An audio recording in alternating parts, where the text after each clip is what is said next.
Սիրելի հայրենակիցներ, մենք երեկվանից այս ամբիոնից լսում ենք կառավարության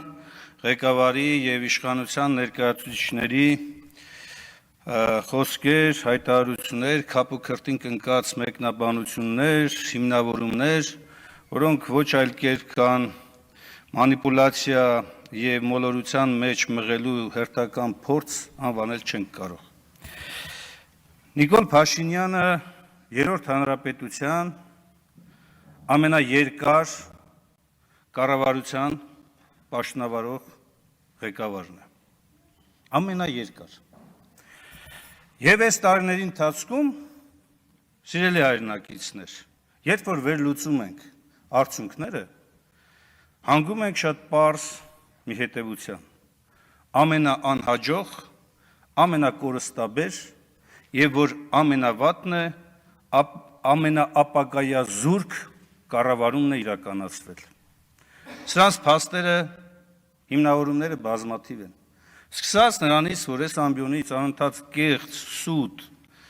մոլորեցնող հայտարարություններ են հնչում, ավարտված նրանով, որ ապագան այս մարդիկ փորձում են մեզ ներկայացնել որպես թուրք-ադրբեջանական տանդեմի հետ ինտեգրվող մի լավատեսություն։ Հայ ժողովուրդը տեսել է Թուրքիայի հետ ապրելու հետևանքը, ցեղասպանություն, տեսել է Ադրբեջանի հետ ապրելու հետևանքը, ցեղասպանություն։ Հիմա դուք նորից մղում եք մեր ժողովրդին ցեղասպանության նոր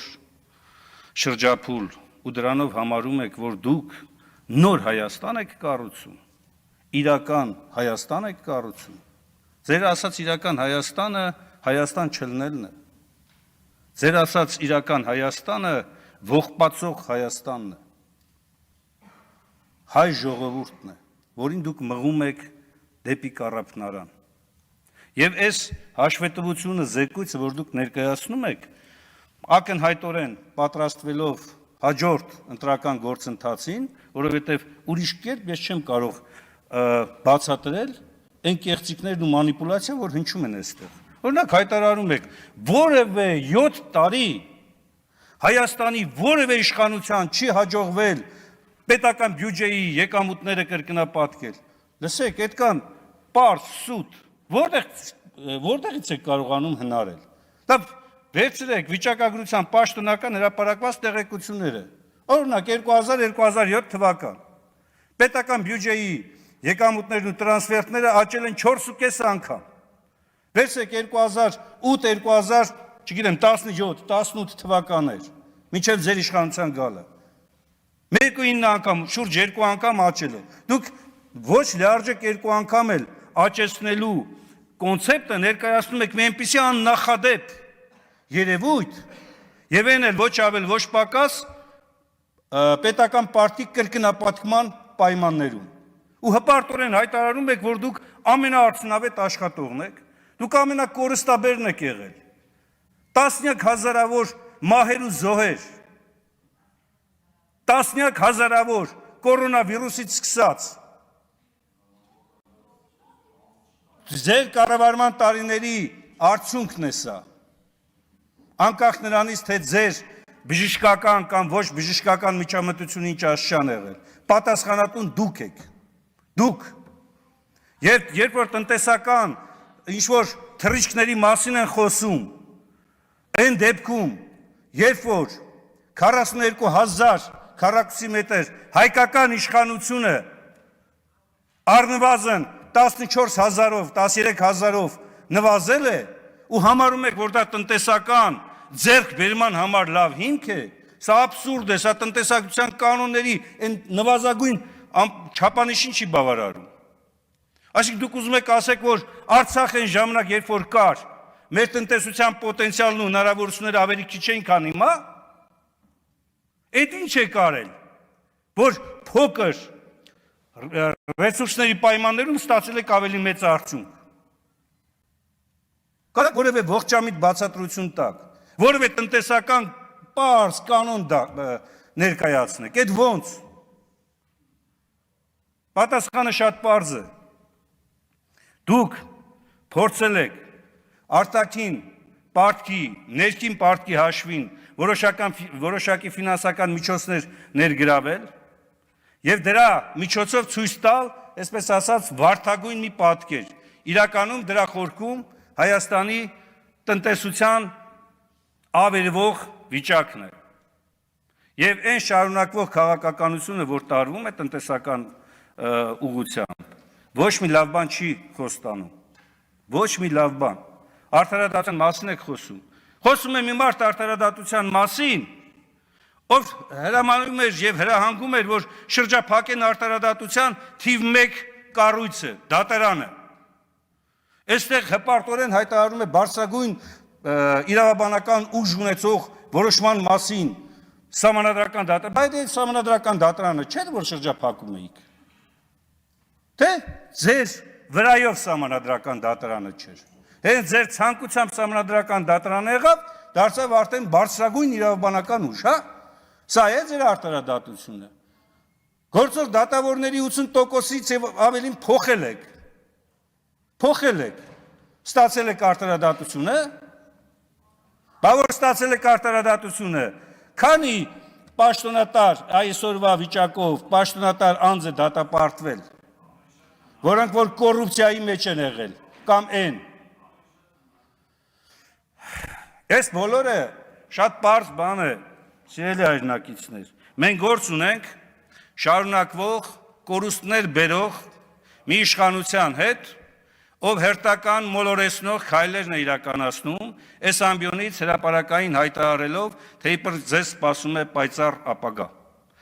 Այս իշխանության շարունակման պարագայում ոչ միայն ապագան պայծառ չի լինում, վաղվա օրն է մթագնելու։ Եվ դա շատ պարզ երևում է։ Հրապարակային ուրանալ ազգային նպատակները, դրանից հետո ինչ կլինի, կարևոր չի։ Ես հատուկ մի քանի ուղղություններով փորձել եմ հասկանալ, էլի լավ, ի վերջո այն ծրագիր կոչվածը, որ այստեղ հպարտորեն հայտարարում եք, սահմանադրական այդ պահանջը, որ կառավարությունը պարտավոր է իր ծրագրով շարժվել։